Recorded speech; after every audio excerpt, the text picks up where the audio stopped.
సునాదస్వరము June 13. మరియు అన్నిటి యందు ఎల్లప్పుడూ మీలో మీరు సర్వసమృద్ధి గలవారై ఉత్తమమైన ప్రతి కార్యమును చేయుటకు దేవుడు మీడల సమస్త విధములైన కృపను విస్తరింపచేయగలడు.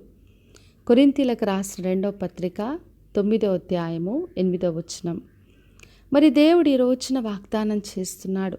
మనం చేసే ప్రతి పనిలో, ఉత్తమమైన ప్రతి కార్యంలో ఎల్లప్పుడూ కూడా తన సర్వ సమృద్ధిని, సమస్తమైన కృపల్ని విస్తరింప చేస్తానని బయలుపరుస్తున్నాడు.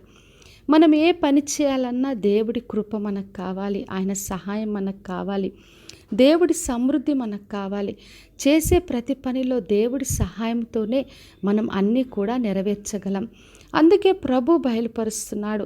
మరి ఉత్తమమైన ప్రతి కార్యం చేయడానికి సమస్త విధములైన కృపను నేను మీకు విస్తరింప చేస్తానని బయలుపరుస్తున్నాడు.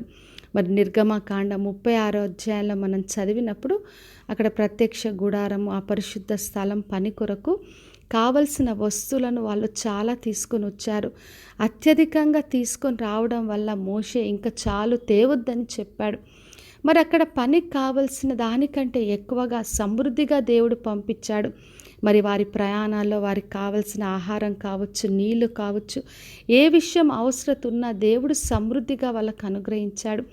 మరి దేవుడు ఎప్పుడు కూడా ఏ పనైనా చేయమని చెప్పినప్పుడు, ఆయన అప్పగించినప్పుడు చేసే ప్రతి మంచి కార్యంలో సమృద్ధిగా దీవించి ఆశీర్వదించే దేవుడు.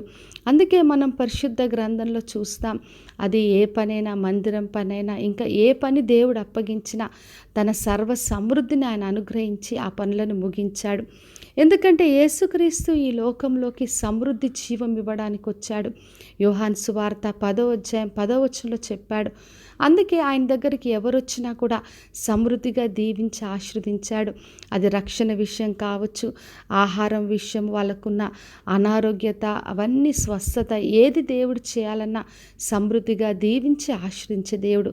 కాబట్టి నా ప్రియ సహోదరి సహోదర, మనకున్న అవసరత ఏదైనా, మనం మన ఇంటి విషయాల్లో పనులు కావచ్చు, కుటుంబ విషయాల్లో ఉన్న బాధ్యతలు కావచ్చు, మందిరం పని కావచ్చు, లేదంటే ఇతరులకు మనం సహాయం చేయాలనుకున్న పరిస్థితి అయినా, ఏవైనా కూడా ఉత్తమమైన ప్రతి కార్యం కొరకు దేవుడు సర్వ సమృద్ధినిస్తాడు. కాబట్టి విశ్వాసంతో ఆయనను ఆశ్రయించి ఆయన ద్వారా సమృద్ధి జీవాన్ని పొందుకుందాం. ప్రార్థన చేసుకుందాం. పరలోకమందున మా తండ్రి, మా దేవ, ఈరోజు ఇచ్చిన వాగ్దానం కొరకే వందనాలు. ప్రతి ఒక్కరిని దీవించి ఆశీర్వదించండి. ఉత్తమమైన ప్రతి కార్యం కొరకు ప్రభువా ఎల్లప్పుడూ కూడా మీ సర్వ సమృద్ధినిచ్చి సమస్తమైన కృపలు విస్తరింప చేయమని యేసు నామములో అడిగి వేడుకొంచున్నాను తండ్రి, ఆమెన్. ఈ శుభవచనము వినిచున్న ప్రతి ఒక్కరి జీవితంలో నెరవేర్చబడునుగాక. నేను మీ ప్రియ సహోదరి మంజులా చరణ్.